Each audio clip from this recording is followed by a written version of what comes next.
Welcome to Jobbed Out, the wrestling editorial that reminds you that there's always a good time for an ice cream bar.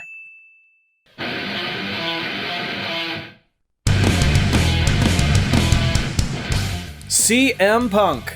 I know, I may be talking to a lot of people here who are frustrated when they hear that name. Whether you're still down on him over his exit from the WWE in 2014, or upset with the fact that other fans never let him go, the man made a hell of a mark in the company while he was there preaching change, and chants of his name long after he left the company became the battle cry for people upset with the product being presented to them.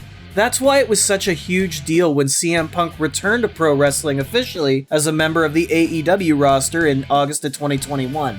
One of the few breaths of nostalgia from an era when there was really no stars to be nostalgic for, as WWE in the 2010s seemed a lot more interested in feeding their current crop of wrestlers to retired legends from the 90s. But the return of Second City's favorite son was a big get for the brands that Tony Khan built, and even though the viewership numbers have gone back down in the months since, he did get the wrestling world buzzing again.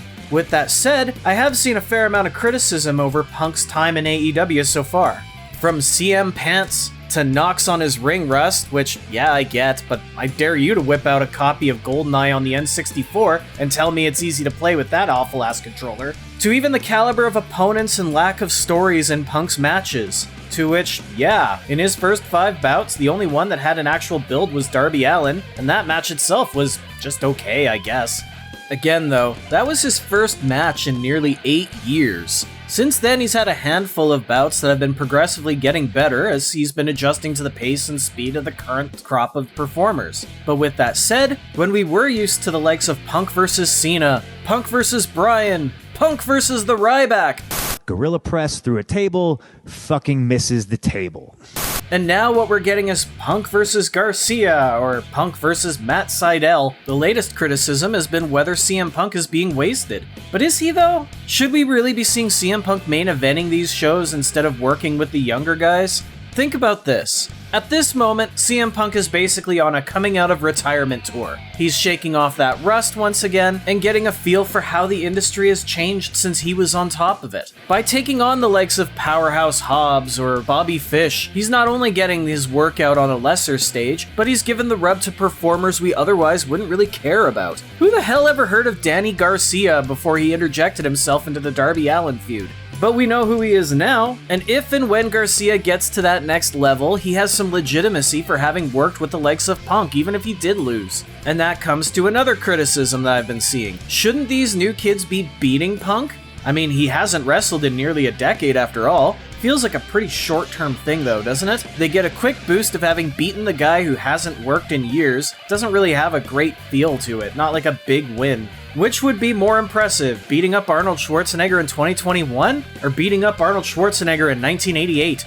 With that said, Punk's still coming back and showing us that he can still go. He's been having quality matches with these young guys and building his record back up, which means that when somebody like a Wardlow or a Jungle Boy does get the 3 count on him, it's gonna be a big deal for their careers. But why isn't Punk main eventing if he's the company's biggest draw, right? That's been a big complaint too.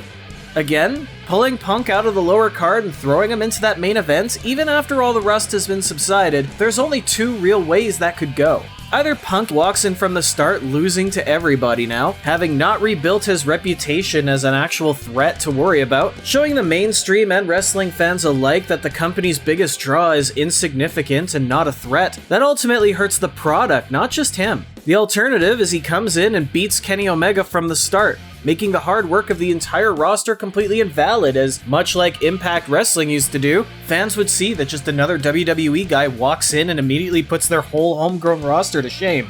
Really, no matter what the path is, CM Punk will eventually be in that main event. He is a big draw with a historic past from an era that has really no history unless he was in it. I mean, what are the other big names from the 2010s? Dolph Ziggler?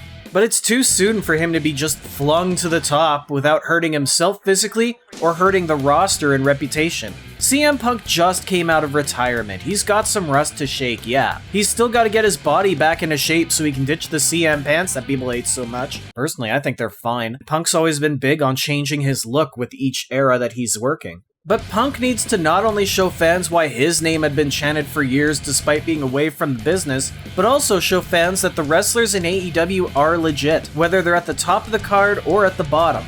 I don't know about you, but I prefer shows that have a good match at the beginning, a good match in the middle, and a good match at the end. I'm not about the one-match card, because that means I'm consenting to sitting through 2 hours of garbage before the important stuff at the end of the show. This is AEW, not Monday Night Raw, folks. So no, I don't think CM Punk is being wasted in AEW. I think really it's more a case where we as fans are just being a bit impatient. It's hard not to be when this guy who has been presented as a grand savior for so long and a beacon for change is presented to us now as just another guy on the show and not resetting the whole board. But give it time, folks.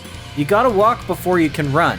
With that said, this is all just my opinion, so I do want to ask you, what do you think about CM Punk's return to AEW so far? Is he being wasted in the lower card wrestling names that even the diehards don't really know? Or is he doing a service for both himself and the roster around him by taking newer guys to school before it's his time to shine? Do you want to see Punk continue doing what he's doing now, or would you rather he be at the top of the card like Bryan Danielson? Or hey, maybe you're like Eddie Kingston here and you want him to just quit and retire for another 7 years. And I want you to sound off too. Whatever your take is, I want you to let me know in the comments below and to subscribe to the channel for more because I want you to be a part of this conversation too. For now though, I better get my shoulders off the mat, so thank you for tuning in to Jobbed Out. I'll catch you next time.